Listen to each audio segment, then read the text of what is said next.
کیا ایک مسئلہ مختلف علماء سے پوچھ سکتے ہیں؟ اگر کسی مسئلے پر 2 یا 3 علماء کی رائے لے لی جائے اور ان کی آراء مختلف ہو تو کیا یہ طریقہ صحیح ہے یا کسی ایک عالم سے ہی مسئلہ پوچھا جائے اور جو وہ کہیں اس پر عمل کیا جائے؟ اور کیا کسی عالم کی تحقیق کرنا صحیح ہے کہ آپ کس مدرسے سے پڑھے ہوئے ہیں وغیرہ؟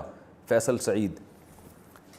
دیکھیں 2-3 لوگوں سے علماء سے پوچھنا یہ کوئی حرج نہیں ہے اس میں، لیکن وہ بشرطے کہ وہ علماء ہوں، مستند دینی اداروں سے فارغ ہوں اور مستند دینی ادارے ان کی ذمہ داری بھی لیتے ہوں۔ 3 شرطیں ہیں اس زمانے میں، ورنہ ہر آدمی اپنے آپ کو دین کا عالم کہتا پھر رہا ہے۔ جی بالکل ایسے ہی ہے جیسے میڈیکل سائنس میں کوئی بھی آدمی اپنے آپ کو ڈاکٹر کہہ لے تو تھوڑی مان لیا جائے گا، بلکہ دیکھا جائے گا آپ نے کہاں پڑھا ہے، کون آپ کا ٹیچر ہے، کون آپ کا استاذ ہے۔ تو اس زمانے میں اچھا یہ بھی بہت ہے کہ بعض لوگ باقاعدہ پراپر پڑھے ہوتے ہیں مگر ایک اپنی دکان کھول لیتے ہیں وہ، اور بالکل جمہور سے ہٹ کے نئی نئی تحقیقات خود یعنی گمراہ ہو چکے ہوتے ہیں۔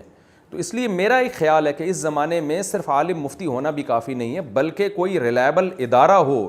ادارے کے علاوہ اس لیے استعمال کیوں، ادارے میں بڑے بڑے علماء ہوتے ہیں، مستند علماء ہوتے ہیں، تو ادارہ جو ہے اس کو عالم قرار دیتا ہو۔ مثال کے طور پر ایک آدمی کسی بڑے دینی معتبر دینی ادارے سے عالم بن کے فارغ ہوا، لیکن اس نے ایسے مسائل بیان کرنا شروع کر دیے جو بالکل اس کی ایک ذاتی آراء ہیں اور گمراہی کی طرف جانے لگا، تو اکثر پھر ادارے اس سے ذمہ داری ختم کر دیتے ہیں، بولتے ہیں بھائی ہمارا اس سے کوئی واسطہ نہیں ہے۔ تو یہ ضروری ہے کہ جس سے آپ مسئلہ پوچھ رہے ہیں اس کے پیچھے مختلف ادارے ہوں یا علماء ہوں جو کم از کم ان علماء نے اس کو گمراہ نہ قرار دیا ہو۔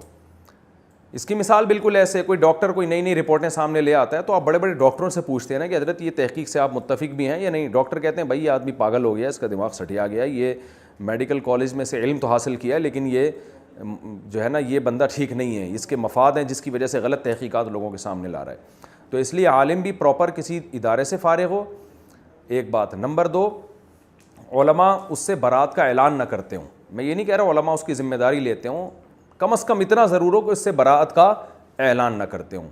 تو یہ 2 شرطیں اگر کسی عالم میں ہیں تو پھر ان سے کوئی بھی ہو ان سے مسئلہ پوچھا جا سکتا ہے۔ اگر 2-3 علماء سے بھی پوچھ لیں تو بھی ٹھیک ہے، اور زیادہ انسان کو اطمینان ہو جاتا ہے۔